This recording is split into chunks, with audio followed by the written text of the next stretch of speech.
And tell us a little bit. So, you currently have artificial intelligence, machine learning projects going on in house?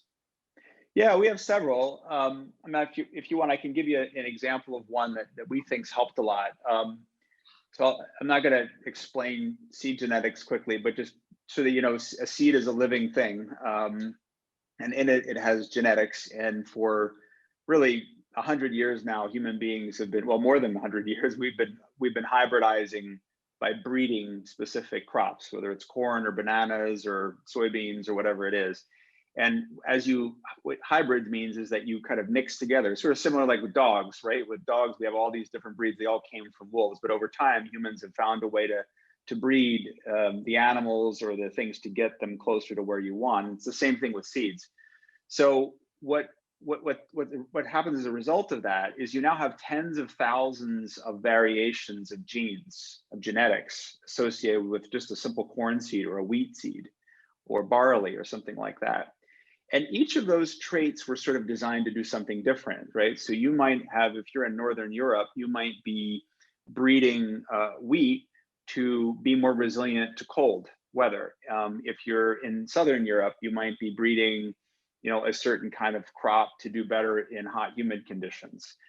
So what happens is over time, you have this thousands and thousands, tens of thousands of different genetic varieties of the same species that were really designed to work under different environmental conditions, right? Whether there's too much water, not enough water, too much heat, not enough heat, frost, no frost, so on. So when you think about what that looks like, that's a computational problem. And when you're out there selling seed, you're not selling. It's not like you make them in a manufacturing plant where they're all the same. I mean, a seed is a seed. It's got different genes. It's a living organism. So you actually have to do quite a bit of work in figuring out, given that grower's field, right? The soil characteristics, the type, the climate that they're in, what climate you're expecting, how much nitrogen they're going to use, these sorts of things. You're going to actually use that information as inputs to actually whittle down to what are the genetic varieties of a corn or soybean seed that will best be optimized for that particular plot of land. And it's not even a whole field. I mean, even with on a field, you're going to have lots of differences in terms of soil health, irrigation. They will differ a lot, and they could differ from 50 meters to 50 meters. So what we use machine learning for is we actually take all the information about a given customer's field. And what we do is we use that information as we built a series of classifiers on our seed bank.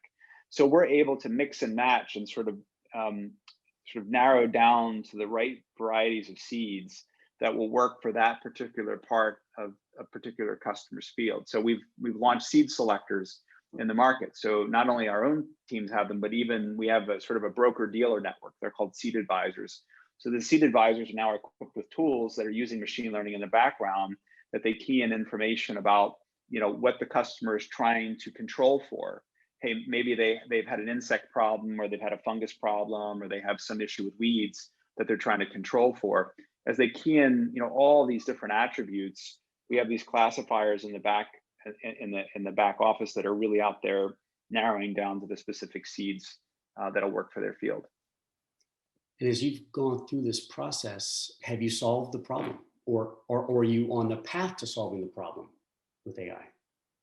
Yeah, I think in this case, what we're trying to solve for is to make sure that we put the variety in the right part of the field, such that we can maximize how much soybean or corn they can grow, or how healthy the crop is, which is actually pretty easy to measure. You run a combine across the field, and you'll be able to see how that part of the field did versus another part of the field. So yeah, we not only do we have the measurement systems to test that it's working, to reinforce the algorithms that we have, but we're actually seeing quite a bit of success. And we were just actually a few months ago looking through some of the results from this past year, and we saw we were getting much better results with those who use the seed selector versus those who were just kind of reliant on kind of experience and judgment.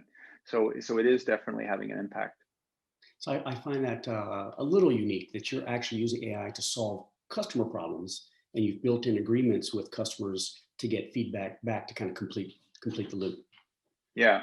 I mean, there are problems too, right? Because if you sell a customer a seed, and a lot of times they're taking a chance on your seed, and it doesn't perform well, you won't get that chance again.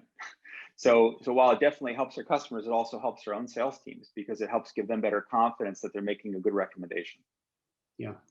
And looking back at this project, what were the hard parts about getting this up and running? Yeah, I think the hard parts about it is almost always the data that you. So for artificial intelligence, I'm going to take the question that way. The hardest part with artificial intelligence is usually the data that you have was designed to optimize for whatever legacy business process you're operating in. So in our example, the R&D data, the trial data that we had about our seeds was optimized to make the trials go fast, right?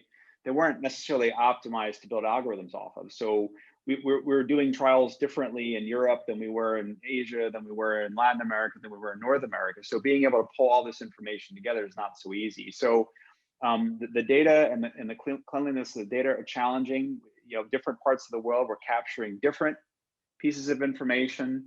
So that limits your ability to create models if you have sparsity across the data set. So what it's done is it's changed our thinking, and we actually have a couple of new heads of R&D in our seeds businesses that really have taken this on and are building now global trial standards. And we're changing the way we're doing trialing and the data that we collect such that it can be designed to build algorithms that help support customers in the future. Are you using supervised or unsupervised machine learning? So in this case, it starts off supervised in the beginning, and then so you kind of use it to use supervised learning to kind of get it down to the series of attributes. And then over time, you're kind of able to let the humans let go of it and let the computers do the rest of the work. So it's what we would call an ensemble method. Yeah. And so with this customer data, you guys have been able to establish a pretty good return on the investment of the amount of time and effort it took to build those models. Yeah, it's really, I mean, when you look at the leverage, it's very, very high. I mean, the amount of money that we spent to build the seed selector compared to, you know, what we think we're going to get out of it and being able to take more market share. I mean, it's not even close. It's 100 times improvement. So yeah, it's a great ROI. Significant. And how was the infrastructure spend, to get the compute and the networking, to get all of that in place? How long did that take you? And I don't need a dollar amount, but was it pretty significant? Yeah. You know, it's not too bad. I mean, I think because we use AWS, and I think that it's all variable. I think if you're using the public cloud, like many people who will listen to this are, it's not so bad because you stand up what you need to get the job done, and then you can tear it down. So how a lot is relevant to the company and how big it is, but for us, it wasn't a big amount. I think if we had to go build a supercomputer cluster to do this, it would have been, 20 years ago, that's what we would have had to have done. It would have been crazy expensive. But I think with the flexibility of public cloud, it really was pretty nominal. And with this project and with the other digital projects you're doing, have you seen a change in the way that your C-suite colleagues think about you and technology? Yeah, I think that, and I've been with the company only 2 years, so I don't have a long history here, but I for sure believe that. Well, I'll put it this way: I think 8 to 10 years ago, I felt like my job was to convince people that technology mattered, right? That it actually had a role to play with customers, and it wasn't just about SAP, right, or servers and storage and networks. And I think it's transcended almost to the point where I have to now calm people down, where there's almost irrational exuberance over blockchain, and I find that we have the opposite problem, that there's too much enthusiasm to the degree that we think that we can throw technology at every problem that we have and it will solve it. And it's usually a three-legged stool. It's technology, it's people and the roles they play, and it's some process or the way that we work. So if anything, it's gone from me having to really fight hard to get IT on the agenda to me having to fight hard that IT is not a silver bullet in many of these problems. So yeah, I would definitely say that in many ways, I think we're a victim of our own success. Yeah, good problem to have, I guess. Yeah. One last question, just retrospectively, are there any other lessons that you learned or things that you went through the process like, did it wrong, and had to kind of reverse and change direction that you can share with our viewers? Yeah, I mean, I think we make a lot of mistakes. You know, particularly because you're trying to build things that don't exist yet. Um, you know, the first thing that happens is you get a lot of feedback from around the company. You have people who, aren't, so there's people who know customers that have ideas on what customers will do. And usually what your employees think your customers will do are very different than what they actually do. But when you go directly to your end customers and you ask them how to solve this problem, they can't conceptualize it, right? Because it's this idea that if you asked someone, what if you asked, right, Henry Ford said, if I asked people what they wanted, they say a faster horse. It's very much true with customers. But the problem is that the people who talk to those customers come up with crazy, I need a flying spaceship that's also waterproof and can get to Mars in 2 seconds. And so you have, because you're creating something new, it's a very, very different, you have a very, very wide chances you're going to get a lot wrong through the process. And so I actually think getting it wrong is sort of part of the process, which is not normal in IT, where we were taught that it's on time, on budget, on quality.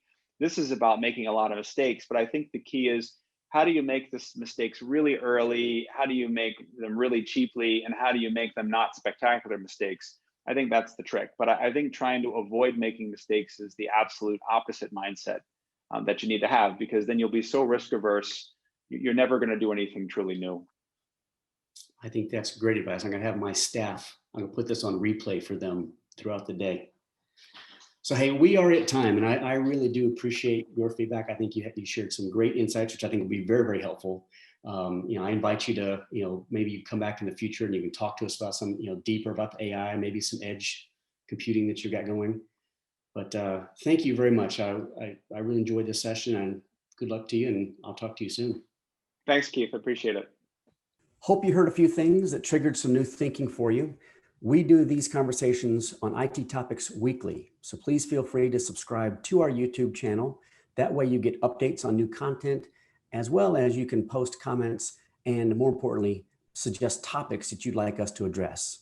You can see that we have some pretty amazing resources. So please let us know how we can help you on your upcoming digital transformation and enterprise IT projects. Thanks very much. Until next time.